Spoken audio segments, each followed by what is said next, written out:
Hi, this is Toby from LITH-TECH Mobility. So in part 2 of today's video, we're going to deep dive into our multi-terrain version of our new carbon chair.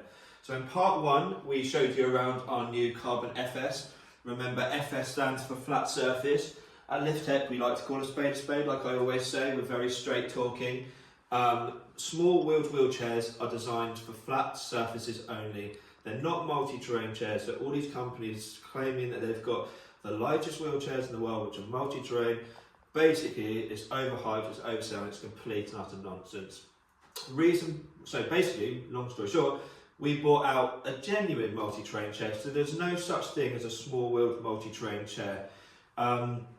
So this is a genuine multi-terrain chair. So we called it the Carbon MT for multi-terrain because we like to keep it very literal so people really understand what its use case is.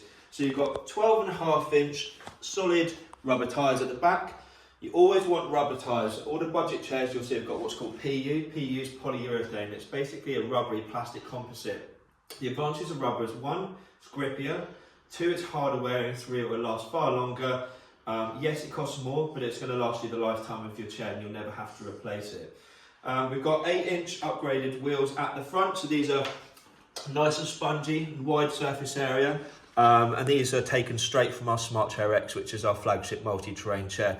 So the idea of this chair is a nice kind of gap, like bridging a gap, a bit like with the Compact Plus between lightweight and capabilities. However, this will be more capable than the Compact Plus. The simple reason it's got larger wheels, and that's what makes it a multi-terrain chair. So the sort of things you could expect to do in this chair: cobbles, lumps and bumps, curbs, forwards, backwards. You can come down up to a half curb. You can go up in between a quarter and a half curb in reverse. As you know, with LITH-TECH, we don't believe in having anti-tip wheels on a chair if you don't need them. You'll see all the cheaper chairs on the market with bad design builds. They've all got anti-tip, and reason being is because they know if their centre of gravity is not so. For a decent chair, your centre of gravity wants to be straight through the middle of that front wheel. That means you're not going to tip, but when you're going up curbs, you want the weight to be over the drive wheels. And then you've got enough downforce then on your foot plate, which is what keeps the front of your chair down. And if you get all of this right, there's absolutely zero need for anti-tips. The only thing you're getting by having anti-tip wheels is you're making your ground clearance 2 centimetres rather than 2, 3, 4 inches. Which means you get stuck in potholes, ridges, you can't cut up the curbs in reverse, you can't come down curbs because they catch in the curb. So basically you bought a multi-terrain chair which is a multi-terrain and it's a complete waste of money. So, go figure. Anyway, let's talk you around the rest of this chair. So, we'll show you its sleek fold and unfold. To obviously get a nice sleek fold, where we've got this upgraded cushion, this actually brings the height of this wheelchair up to 58 centimetres, which is very high for a chair. Most wheelchairs in the market are between 50 and 53. By having that extra height, that means that people that are older can get in and out of the chair easier. It also means if you're a little bit leggier, when you're sat in the chair, it puts your legs in a much nicer seating position. So if you had a lower cushion, the lower you go, the higher your knees go. So what we don't want, especially when we're dealing with the older generation or the older people in the market, is we want them to protect their joints. So by having a high seating position, it takes pressure off your knees, your hips, and generally is much easier to get in and out of. Right, so let's look at folding and unfolding. We're going to remove the cushion, whip it out, and at the back we've got basically a self-locking catch. So what that means is when it goes back, it locks itself into place, so there's no faffing around afterwards. So we're going to put a bit of pressure on this, lean it forward, and then we're just going to bring the chair back. I've left the joystick on, but you can imagine that without the joystick off, so with the joystick off, it's a very, very small, sleek folding position. Can we tuck it in? No, we want to keep the wheels like that. So yes, nice small folding dimensions. Right, the reverse process is going to stand from the side because we want to lean it forward. It's actually going to start opening itself up with gravity, and we're going to snap. So self-locking chair again, so there's absolutely nothing to do from behind. So I'm going to do that once more. Stand from the side, catch goes back, backwards goes forward. We're going to have the wheels locked at the back so we can use them as a pivot point. We're going to bring the chair back, hands together. If you want to be a little bit snazzy, what you can do is you can stand behind the chair, lean it forward and just flick. So what I've done there is I've literally just flicked it forward, used gravity, and it's locked itself out. Which basically means if you've got a bad disability, I mean technically, let's say I was sat in the boot of my car, which would be much higher than this, so it's going to be harder from this position, and I had very little mobility. I could lean forward and I could do it all just from sitting on the boot of my car, which is very useful for a lot of people. Right, let's talk about tech specs. Got a lot of tech spec, haven't you? Right, so this one is actually 50 centimetres between the armrests, so that could take someone with a little bit more meat around the edges, meaning that they're going to be more comfortable. Comfort and capabilities are key with wheelchairs. Why buy a wheelchair that's not going to be comfortable when you can be sat in it a lot and you spend like £2,000 plus on it? It's beyond me. So you want a nice comfortable chair, nice comfy backrest, nice upgraded cushion and nice seating position.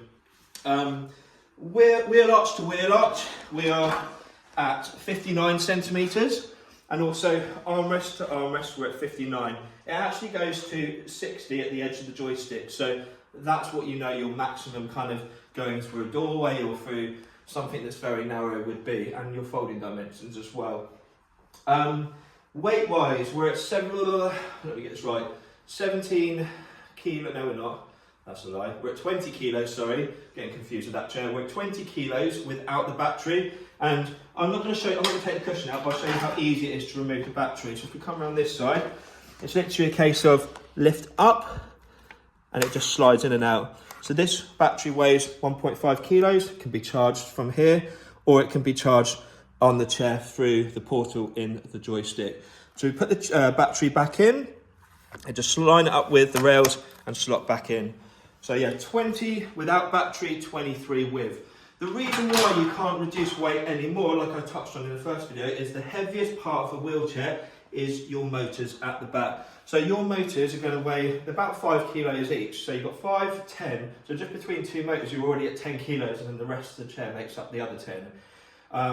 And that is why you can never get a very, very lightweight multi-terrain chair. Plus, why would you want a very lightweight multi-terrain chair? Because you need to have substance, you need to have downforce, you need to have enough weight going for the chair to make it capable.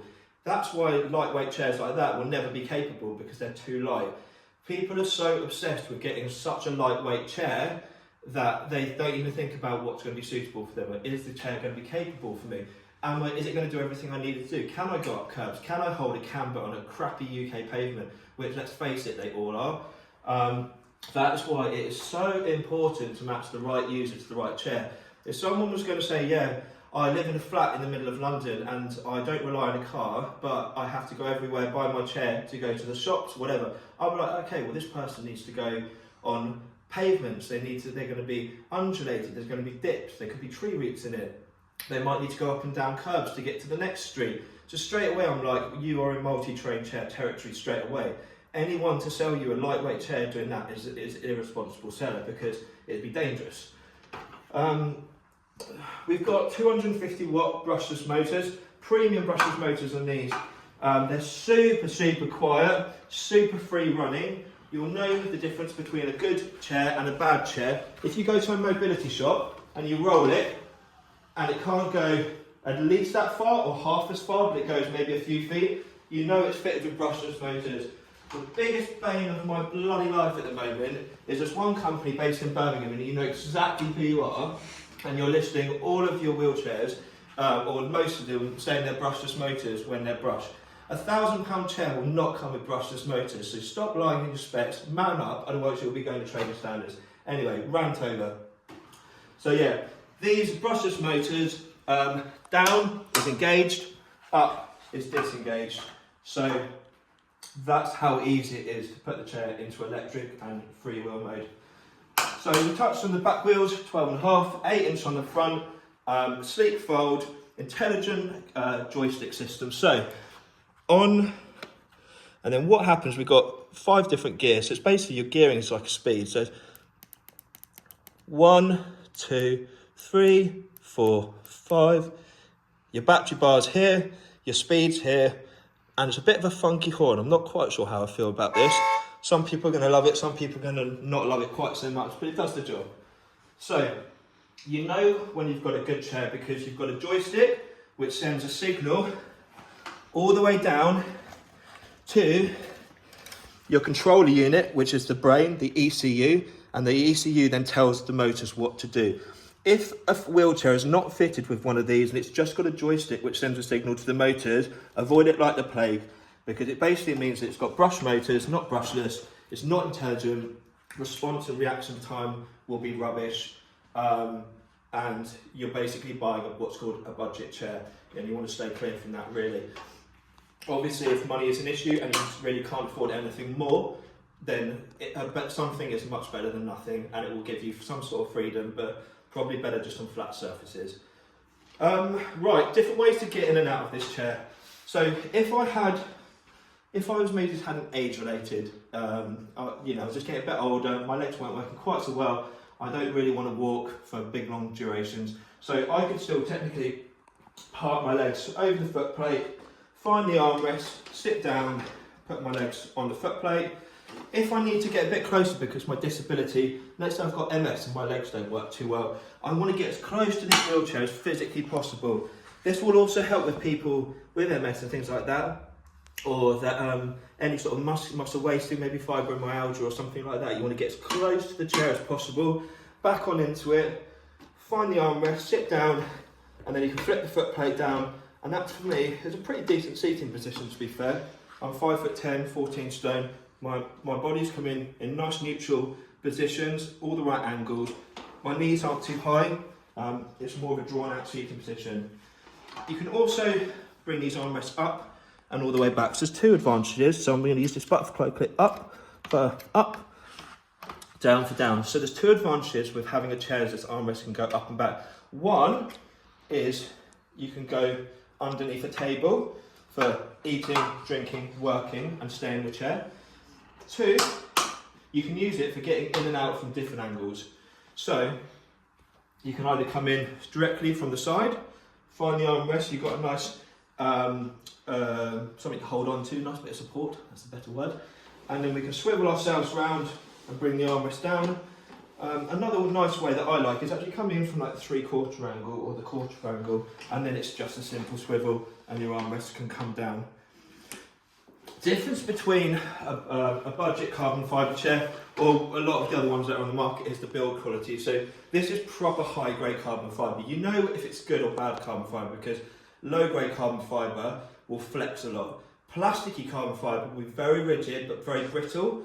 So if you go into a mobility shop and it's very, very, very hard, looks very, very, very thin, that's basically plastic and carbon fibre composite. And that will snap very, very easily. Low grade carbon will overflex and high grade carbon will flex enough to stop it from snapping, but it will be pretty rigid.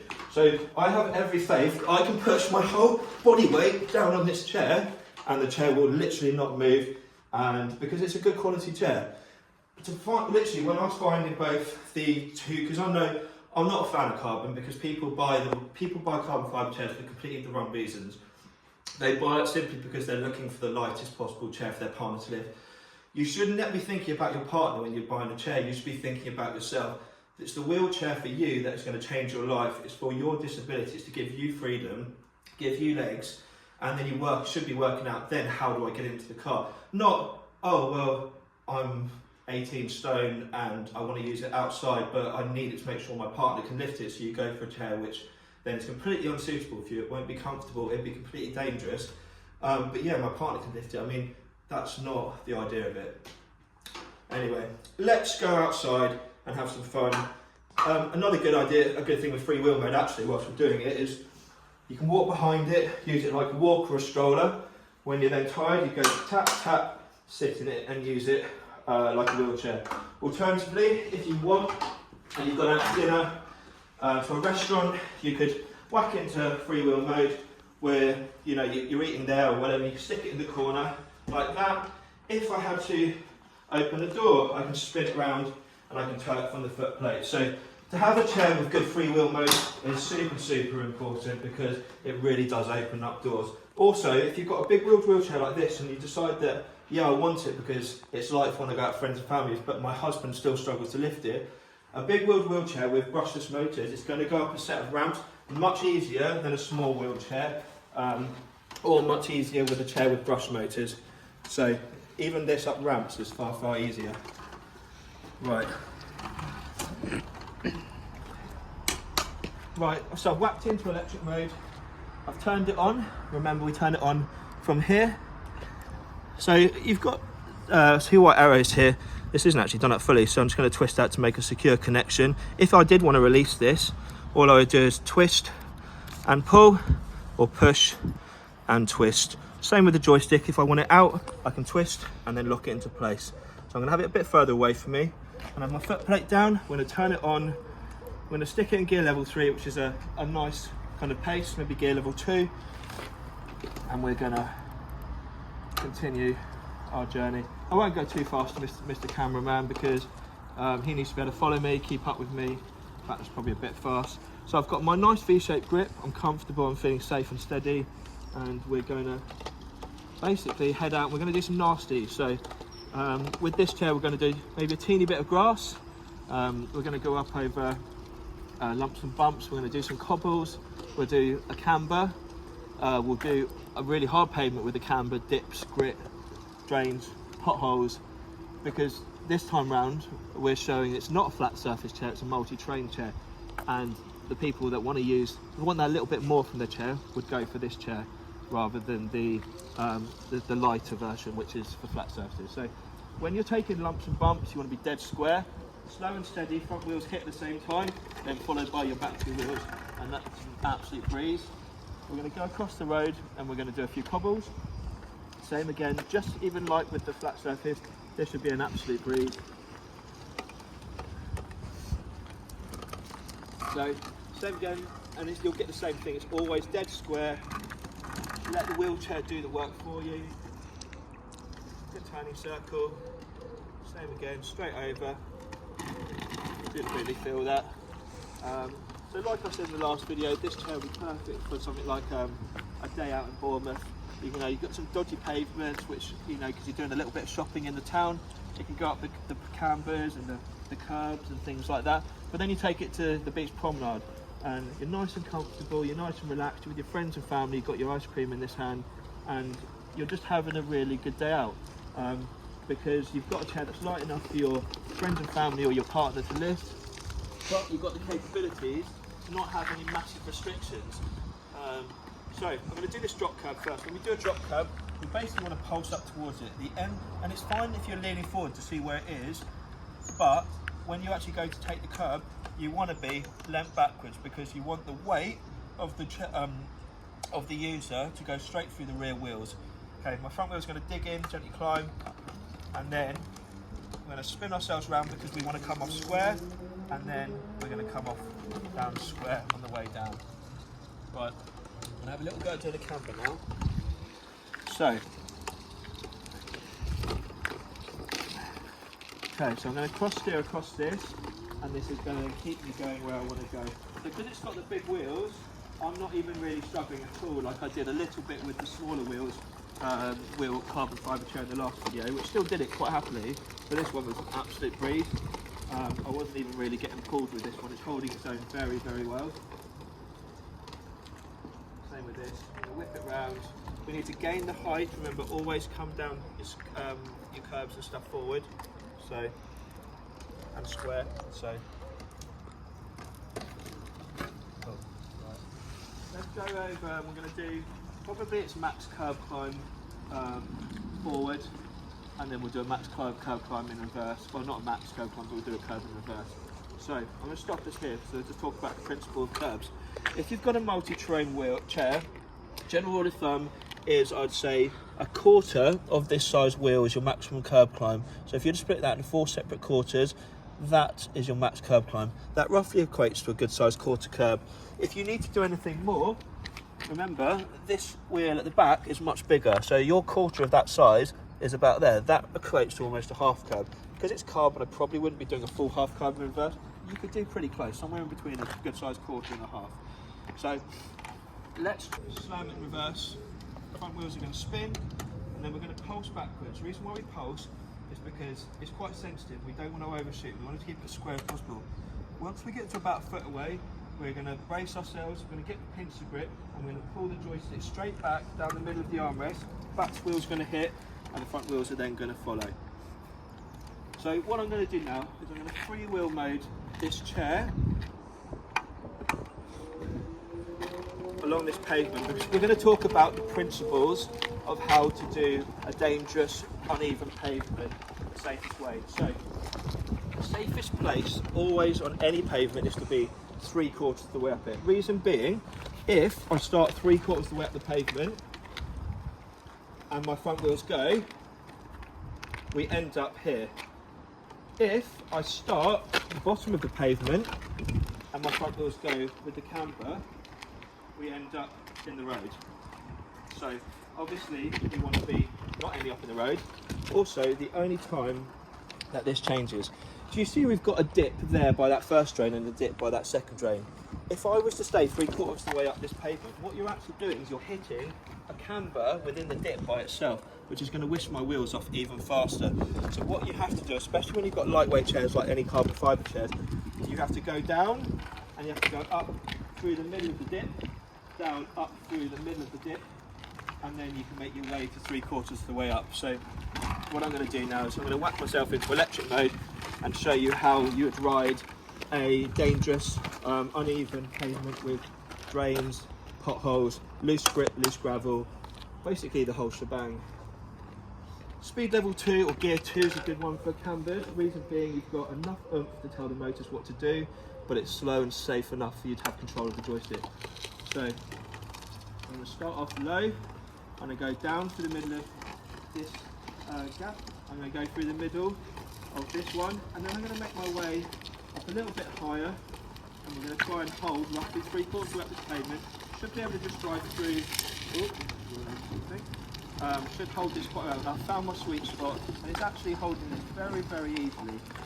So I can literally not move my hand now, and the joystick is basically telling the motors what to do, and that's the importance of having brushless motors with a control unit with an ECU, because the response time to tell the joystick to tell the motors what to do is almost instant.